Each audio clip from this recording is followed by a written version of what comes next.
dilakukan penelitian yang rigid dulu, baru kemudian disusun. Baru tahun 2024 ini di bulan Januari kemarin tinggal ada satu badan akreditasi sekolah dan PAUD tadi. Nah, berikutnya tahun 2023 kemarin penelitian tentang standar pembiayaan.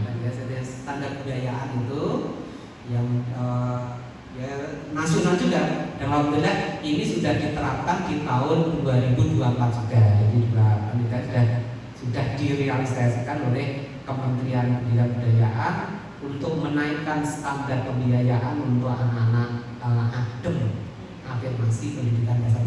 Tahun ini katanya tuh mau ke ADIK, tapi sampai sekarang belum ada tanda-tandanya ke arah sana. Baik itu sekalian, kaitannya dengan penilaian ya, sampai dengan penilaian.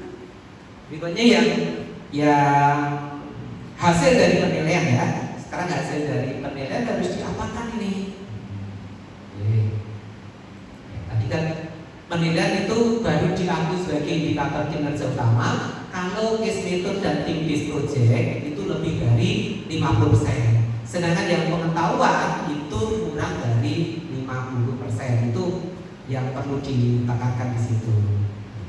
Sekali lagi, penilaian itu 3 basis: aktivitas nanti case method, kemudian proyek yaitu nanti dari project listening, kognitif bisa dari tugas, kuis, UTS dan UAS.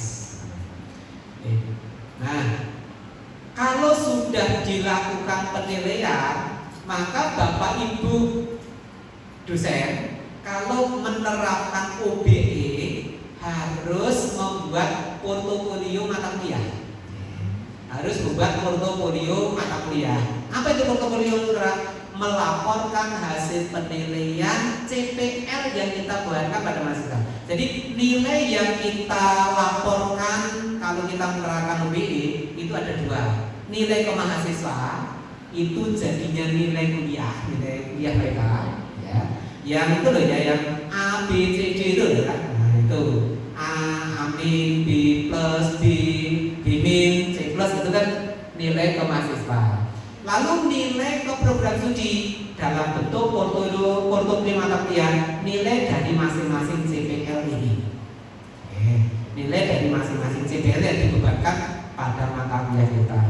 Yang paling menyenangkan itu adalah ketika mata kuliah kita tadi itu hanya diberi beban 1 CPL, itu paling menyenangkan. Karena saya tidak perlu membagi nilai tadi ke CPL yang lain. Nilai mahasiswa menjadi nilai CPL. Itu kalau 1 CPL. Tapi kalau mata kuliah terbagi atas 4 CPL misalnya, berarti nilai tadi kita menilainya setiap CPL. Baru kemudian gabungan dari nilai 4 CPL tadi menjadi nilainya mahasiswa. Nah, laporan nilai dari masing-masing CPL ini nanti diserahkan atau nanti digunakan oleh prodi untuk melakukan evaluasi kurikulum. Evaluasi dari CPL-CPL yang kita terapkan di prodi kita ini tadi itu sudah sesuai atau belum. Nah, itu diukur dengan melakukan pengukuran terhadap ketercapaian CPL dari mata kuliah. Jadi sekali lagi, nanti Bapak Ibu dosen kalau menerapkan UDP ya, nilainya ada 2, nilai ke mahasiswa dan nilai CPL. Selama ini kan nilainya kan hanya ke mahasiswa saja kan? Atau sudah dua-duanya mas? Masuk ke mahasiswa saja gitu ya. Nah, nilai yang ke CPL kan belum ya. Nah nanti kalau penerapan perlu ada nilai ke CPL. Nilai yang ke CPL tadi itu adanya di portofolio mata kuliah. Portofolio yang dibuat oleh Bapak dosen. Nah kalau sudah semua dosen mengumpulkan portofolio, lalu nah ini tugas kalau belum dibuat secara sistemik ya, belum dibuat secara sistem menggunakan sistem informasi, berarti tugasnya penjaminan mutu mengumpulkan nilai-nilai CPL dari mata kuliah yang dibebani CPL tersebut. Misalnya yang dibebani CPL 1 itu mata kuliah A, mata kuliah B, mata kuliah C. Maka Bapak Ibu dosen sudah mengumpulkan nilai dari masing-masing mata kuliah, lalu Bapak Ibu gugus penjaminan atau penjaminan untuk tingkat prodi mengumpulkan nilai CPL 1 dari mata kuliah ini berapa, dari mata kuliah B berapa, dari mata kuliah C berapa, CPL 2 dari mata kuliah D berapa, mata kuliah D berapa. Satu mata kuliah kan mungkin ada lebih dari satu CPL ya. Ini mata kuliah B itu dibebani CPL 1 dan CPL 2. Maka nanti CPL 2 ya salah satunya yang kita ambil dari mata kuliah B dan kita ambil dari mata kuliah C. Dikumpulkan lalu dibuat apakah statistik deskriptif atau seperti apa. Bisa dilihat ratanya kah, simpangannya kah, atau mata kuliah mana yang memberikan sumbangan CPL 1 paling besar, mata kuliah mana yang memberikan sumbangan CPL paling kecil. Dari kesekian CPL tadi, CPL mana yang paling sedikit atau paling kecil ketercapainya. Kalau paling kecil ketercapainya, dari pertanyaan apa penyebabnya? Apakah CPL 1 tadi itu tidak sesuai dengan prodi kita, sehingga nanti perlu direkonstruksi CPL 1-nya. Nah, gitu.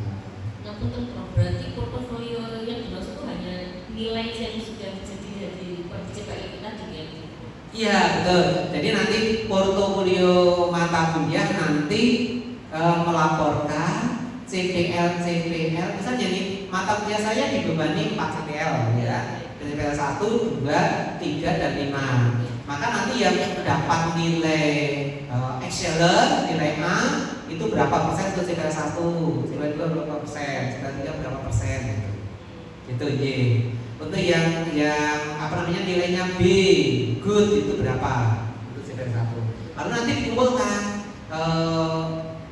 penjaminan mutu, mengumpulkan PL atau CPL 1 dari mata kuliah fisika dasar yang dapat A sekian, yang dapat B sekian gitu. Karena tadi sempat dengan saya itu portofolio itu sama tugas-tugasnya gitu. Oh, kan cuma bukan. nilainya. Ya, betul. Nah, kalau di tempat kami, contoh portofolio di tempat kami, Gitu. Pengen tahu contohnya. tapi ini juga masih masih develop, dan kemarin saya usulkan untuk perbaikan dan baru proses diperbaiki.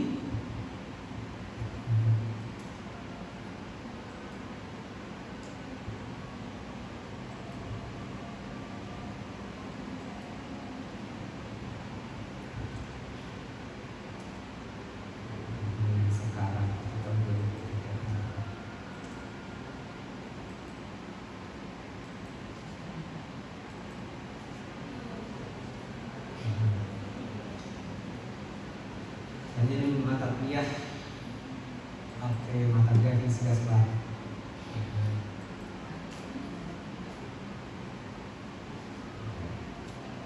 Ini portofolio mata kuliah.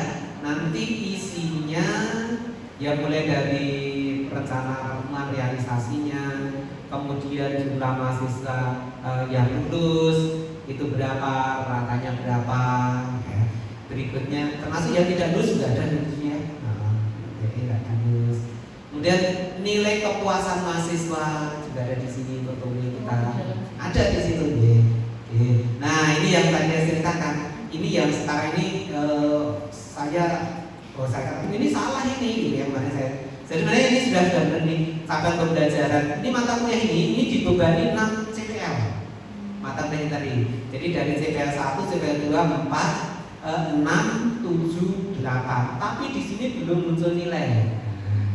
Ada mau saya ini muncul nilai. Nah, hasil dari analisis saya ini nilai-nilai yang muncul seperti ini. Mestinya nilai tadi ini munculnya ke sana tadi. Nah, gitu.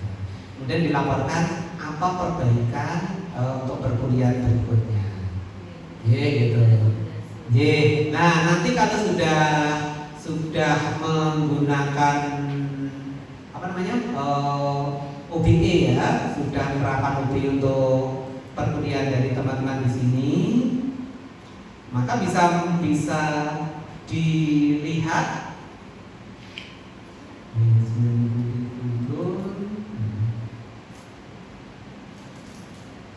mohon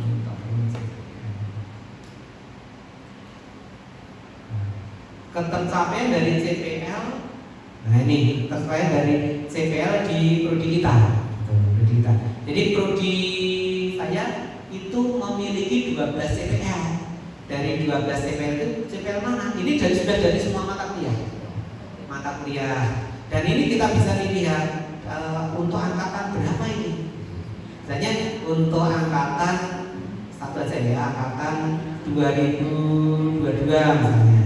Oke. Maka nanti bisa dilihat capaian pembelajaran mahasiswa angkatan 22 CPL-nya seperti apa. Nah, itu.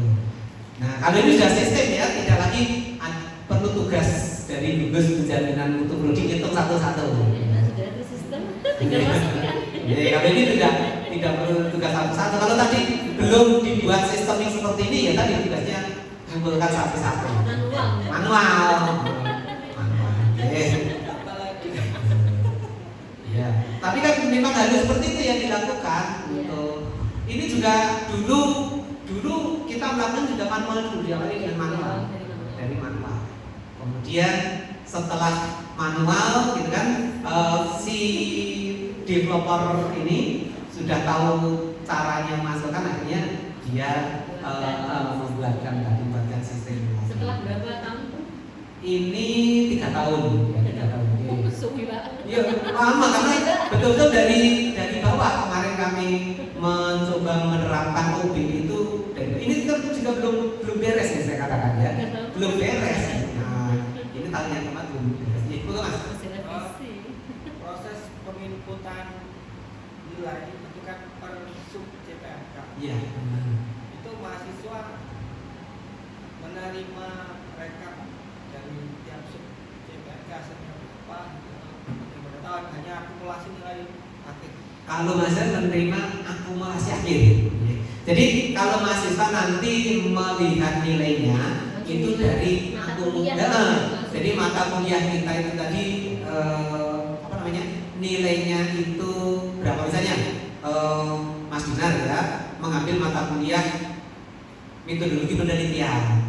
Nanti di akhir semester hanya bisa melihat nilai metodologi penelitian Mas Dinar itu berapa, misalnya 3,8 misalnya ya, gitu. Jadi tidak bisa melihat nilai prosesnya lagi. Kalau mau lihat nilai proses, harus kita harus punya itu tadi, nilai prosesnya. Saya jadi tadi. Biasanya itu ada sistemnya atau memang lewat Excel sendiri? Sistem ada mas. Cuma yang ini yang tadi ya, saya masih tidak puas dengan itu dan saya minta untuk di develop. Ini.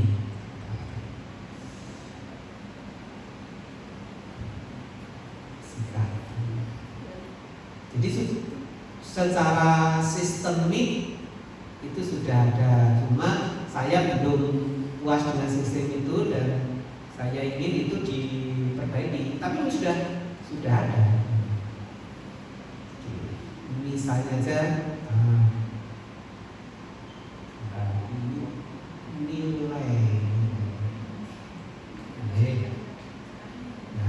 nilai sudah dari masing-masing ini ada komponen tadi. Tapi yang dilihat oleh mahasiswa itu hanya nilai ini aja, nilai akhir aja.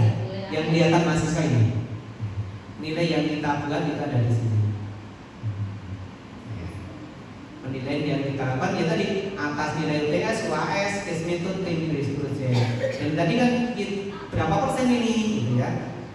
UTS, UAS itu menilai pengetahuan itu hanya maksimumnya 50%, sedangkan case method, time based project itu harus lebih dari 50%. Mahasiswa hanya lihat di sini saja. Ini dan tidak dilihat oleh mahasiswa. Ini saya katakan ini masih salah gitu ya, belum betul. Mestinya kalau yang benar yang kemarin saya minta untuk diperbaiki dan sudah saya berikan contoh.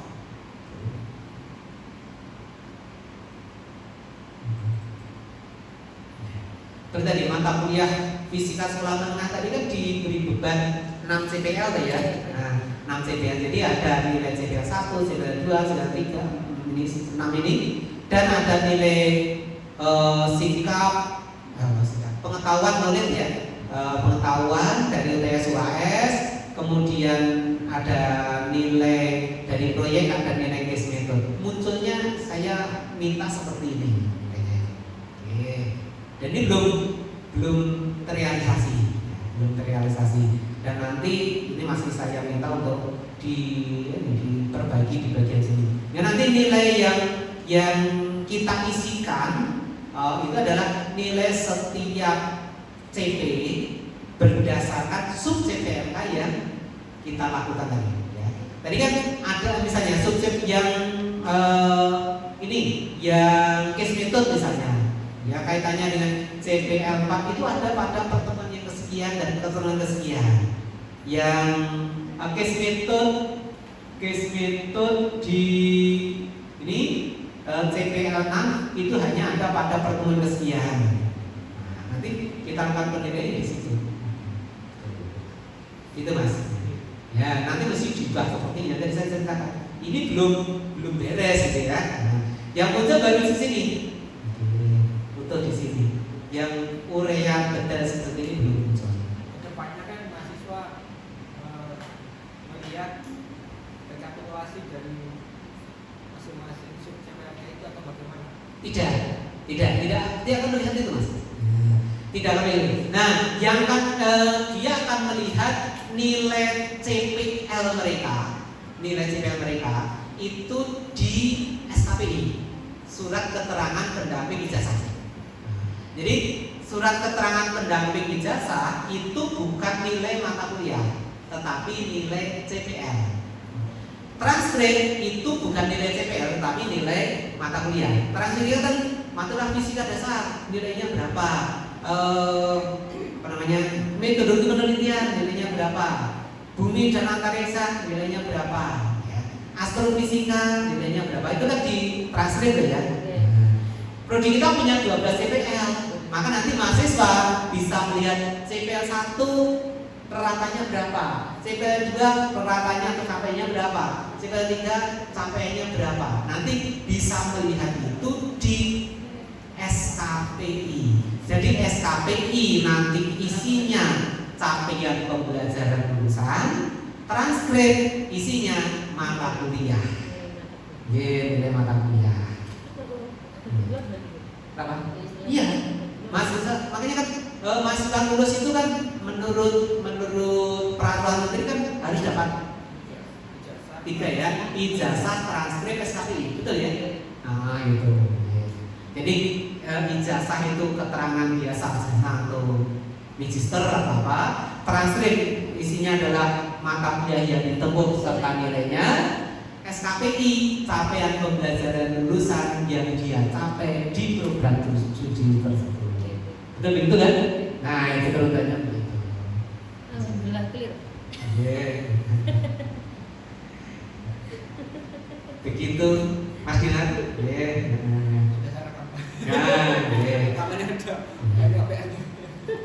Nah, kembali ke RPS Bapak sekalian ya. Ini yang perlu kami soroti ya, Yang pertama, deskripsi mata kuliah itu sudah lengkap di sini ya, deskripsi mata kuliah. Tetapi ketika di bawahnya tadi ini penyusunannya kerututan mulai materi pertama apa sampai dengan yang terakhir itu disusun berdasarkan analisis pembelajaran. Analisis pembelajaran. Bahkan contoh yang di panduan penyusunan kurikulum dikti yang Pak Samsul Arifin itu isinya deskripsi mata kuliah itu analisis pembelajaran. Mulai dari tadi yang peta tadi saya tunjukkan tadi itu saya ambil dari deskripsi mata kuliahnya Pak Samsul Arifin. Kemudian, nah nih perkuliahan dan dilakukan melalui diskusi penugasan mandiri. Nah, ini kalau memang ada seperti ini, maka perlu disusun rancangan tugasnya. Jadi rancangan tugas di 2. pembuatnya RPS merupakan bagian yang tidak terpisahkan dari RPS, tetapi dipisahkan. Yang kedua, ini CPL ini sudah disadari kelihatannya nih, ya, oleh Prodi bahwa CPL ini mengikuti dokumen kurikulum. Kalau saya lihat di dokumen kurikulum yang sudah dikirimkan ke saya, metodologi penelitian pendidikan IPA itu CPL 1, CPL 3, CPL 5, CPL 7, CPL 9. Deskripsinya sama persis dengan yang ada di sana tadi ya, di dokumen kurikulum tadi. Nah, berikutnya ini CPMK ya, CPMK. Nah, CPMK ketika CPMK-nya itu dibuat banyak seperti ini, nanti ini ditulis ini di sini. Misalnya nih ya, ini CPMK 1 ini diturunkan dari CPL mana? Kalau menuliskan CPL-nya banyak. Ya. Tapi kalau menuliskan yang CPMK-nya cuma 1, nggak usah kasih nomor dari CPL yang mana. Yeah. Jadi kalau menuliskan CPMK itu banyak seperti ini boleh tidak? Boleh, ya boleh. Gitu. Tapi harus diuraikan CPMK 1 ini dari CPL mana ini? Oh, bisa ya. Nah gitu, harus ada CPL yang mana? CPMK 2 ini dari CPL yang mana?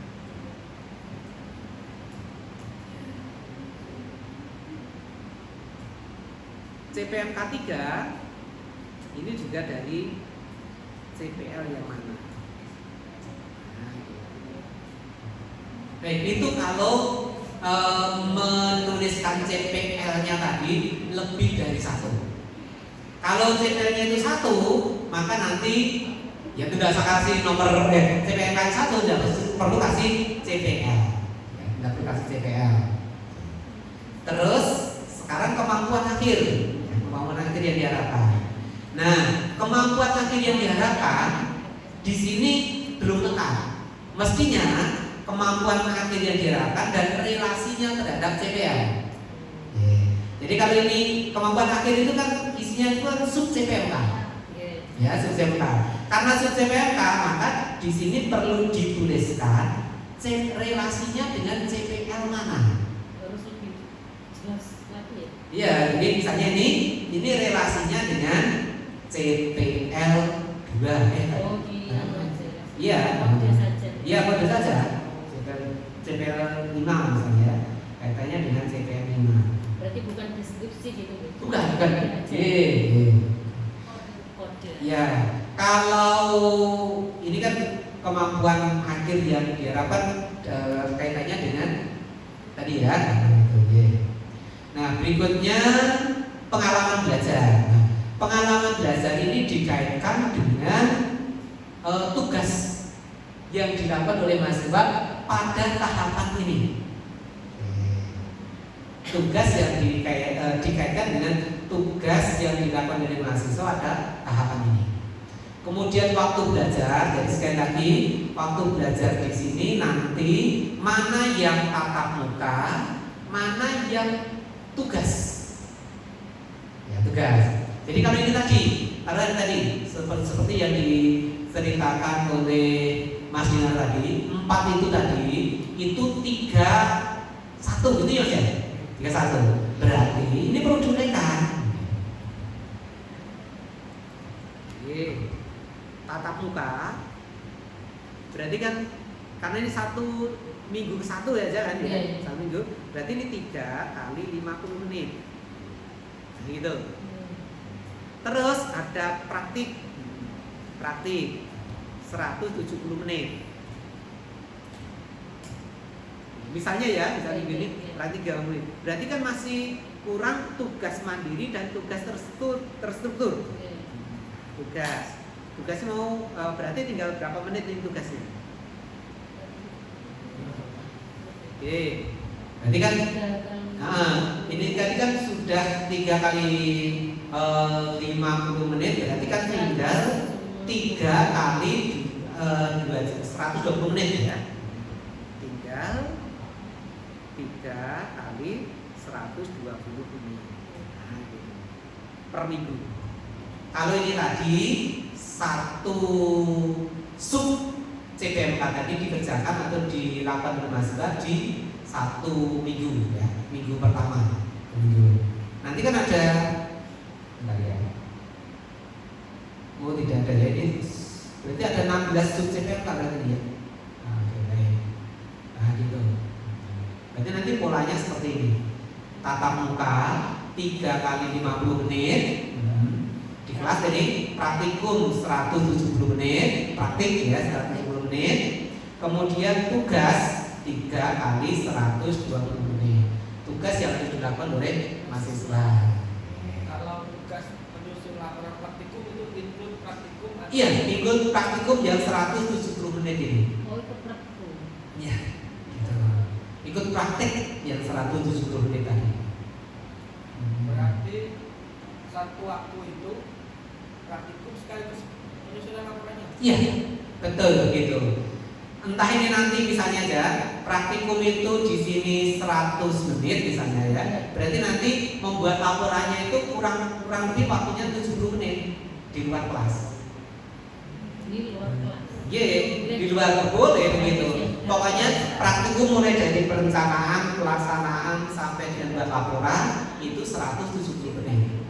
Satu kesatuan itu 170. Iya. Nah kalau lebih dari itu berarti SKS-nya juga jangan satu. Misalnya membuat praktikumnya ini tadi itu lebih dari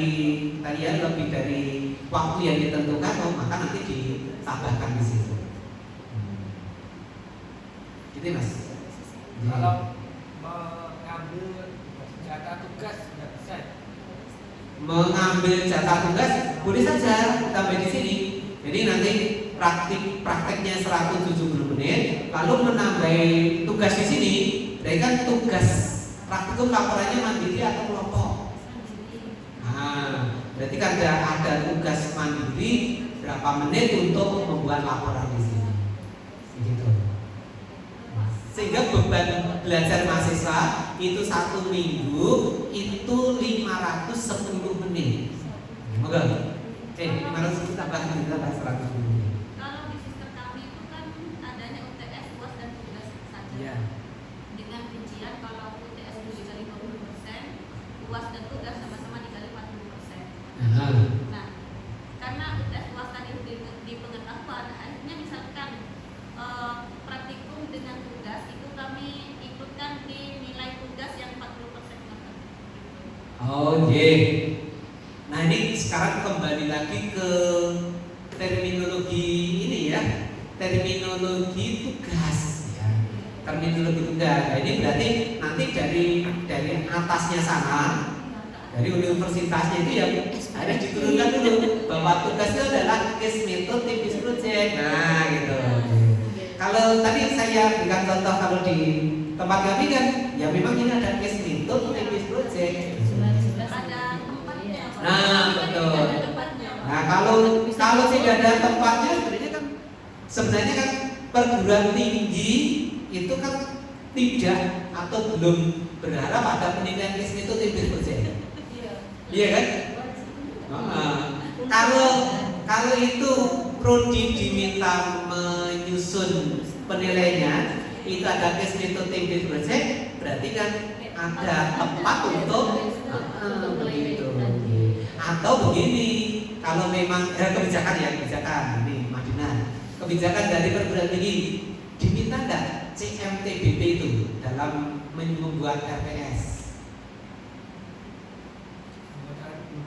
Oh belum. Karena saya update dari melihat pedoman KPU itu baru, jadi saya perlu belajar. Oh iya.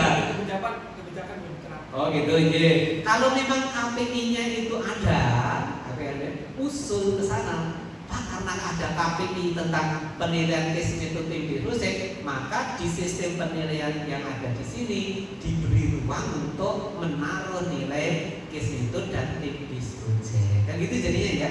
Sehingga nilai tugas, UTS, UAS itu bukan menilai case method tipis project, tetapi nilai pengetahuannya.